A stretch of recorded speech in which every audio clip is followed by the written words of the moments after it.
Bonjour, aujourd'hui je vais discuter avec vous un passage de l'apôtre Paul. Et moi je me suis toujours dit que s'il y a quelqu'un dans la Bible qui est très controversé, le premier c'est Jésus.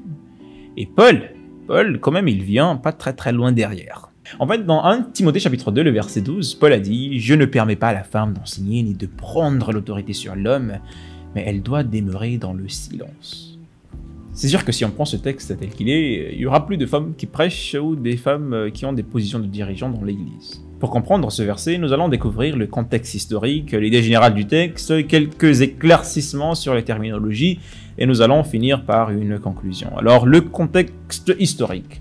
Alors, la lettre du premier Timothée a été écrite par Paul comme un suivi après qu'il ait envoyé Timothée à Éphèse pour régler les problèmes des faux enseignants, les femmes incontrôlables dans l'Église et sur l'enseignement de fausses théologies. Il convient aussi de mentionner qu'en Éphèse existait le temple d'Artémis, un temple très important d'Éphèse. Les ruines de ce temple sont d'ailleurs encore présentes. Ce temple est en fait mentionné dans les Actes des Apôtres où Paul a déclenché une émeute suite à une prédication qu'il avait faite.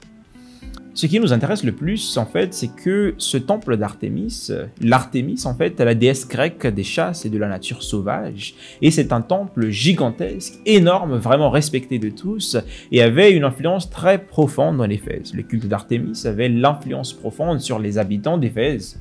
Et le temple est un temple d'une déesse, maintenu par des femmes et dirigé par une prêtresse.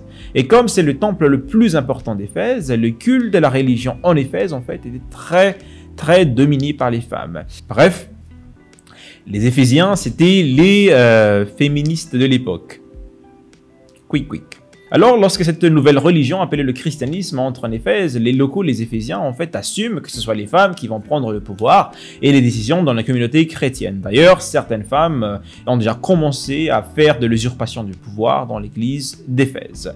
C'est tout simplement normal pour eux que le culte des Éphésiens, en fait, de penser que les femmes allaient être au pouvoir dans l'église. Alors, lorsque le texte dit que la femme, qui est en fait une généralisation, ne seront pas permis de prendre l'autorité sur l'homme, le texte ne signifie pas que les femmes ne peuvent pas parler ou avoir une position de dirigeant du tout. L'idée est tout simplement que les femmes ne seront pas automatiquement les leaders de l'Église et que les femmes ne devaient pas s'emparer du pouvoir comme ce qui est habitué en Éphèse vis-à-vis de la pratique du culte d'Artémis. Paul implique en fait qu'il fallait de l'organisation et que l'on ne laisserait pas les femmes usurper du pouvoir car ça se ne faisait pas, et en fait c'est ça l'idée générale de ce texte. Et d'ailleurs, c'est spécifiquement de ces femmes que Paul mentionne quand il dit que la femme, et plus précisément ces femmes, ne sont pas autorisées à enseigner et qu'elles écoutent l'instruction avec silence, dans le verset 11. En d'autres termes, ces femmes devaient reconnaître l'autorité de Timothée et apprendre dans le but de pouvoir enseigner la vérité telle qu'elle est et non selon les fausses doctrines mentionnées au début du chapitre et dans le chapitre précédent. D'ailleurs, je vous encourage à lire les 3 premiers chapitres pour bien comprendre cette histoire.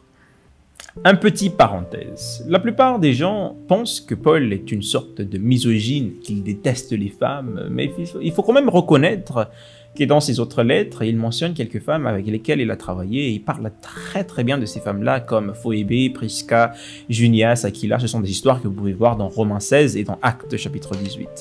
J'espère que l'explication que nous avions jusqu'ici a pu clarifier une partie du texte. Mais j'aimerais quand même qu'on aille un petit peu plus en profondeur dans ce texte. Alors le texte de 1 Timothée chapitre 2, le verset 12, utilise le verbe grec hezoukazo ou hezoukia, le nom dérivé de ce verbe, qui signifie littéralement être calme.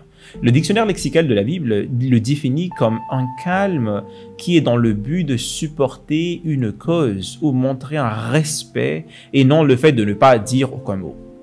D'accord? Ce mot n'est pas beaucoup utilisé dans le Nouveau Testament, une dizaine de fois, mais chaque fois qu'elle a été utilisée, c'est dans le but de mentionner 3 choses. La première est comme celle de Luc chapitre 14, le verset 3, qui dit de garder le silence dans le but d'éviter une confrontation. Deuxièmement, hazukatsu est utilisé comme dans Actes chapitre 13, Le verset 18 qui signifie garder le silence pour en finir ou arrêter une dispute ou une confrontation déjà existante. Et finalement, azukatsu est utilisé comme dans Luc chapitre 23 pour signifier un calme, se calmer, se reposer.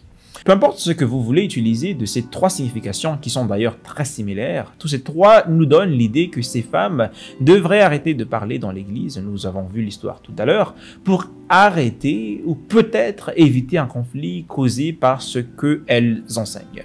Le 2 Timothée chapitre 3, le verset 6 clarifie ce qui s'est passé en disant « Il en est parmi eux qui s'introduisent dans les maisons et qui captivent des femmes d'un esprit faible et borné, chargé de péché, agité par des passions de toute espèce. » D'ailleurs, le silence dont on parle ici n'est pas typiquement le fait de ne pas dire aucun mot, mais plutôt d'éviter de dire des choses qui créent des conflits.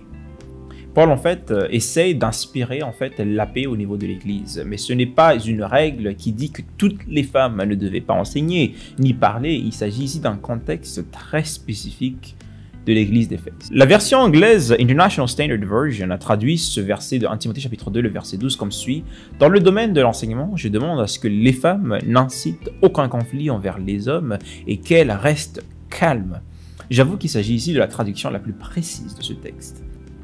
Pour conclure, Éphèse a un arrière-plan religieux très dominé par les femmes. L'église d'Éphèse est contaminée par des faux enseignements et des choses mondaines.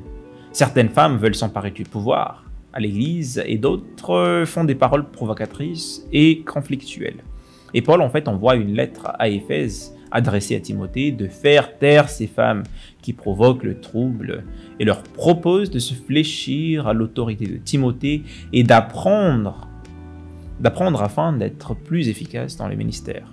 Et enfin, ce chapitre est une lettre très spécifiquement pour le contexte d'Éphèse et ne présente dans aucun cas l'idée que Paul est contre le fait que les femmes enseignent. J'espère que vous avez aimé cette vidéo et que si j'ai pu apporter un élément de réponse, s'il vous plaît, n'oubliez pas de l'aimer. Et si vous avez trouvé intéressant, vous pouvez le partager avec vos amis. Et pour ne pas rater les vidéos que je publierai prochainement, vous pouvez aussi vous abonner. Et moi, je vous dis à plus tard.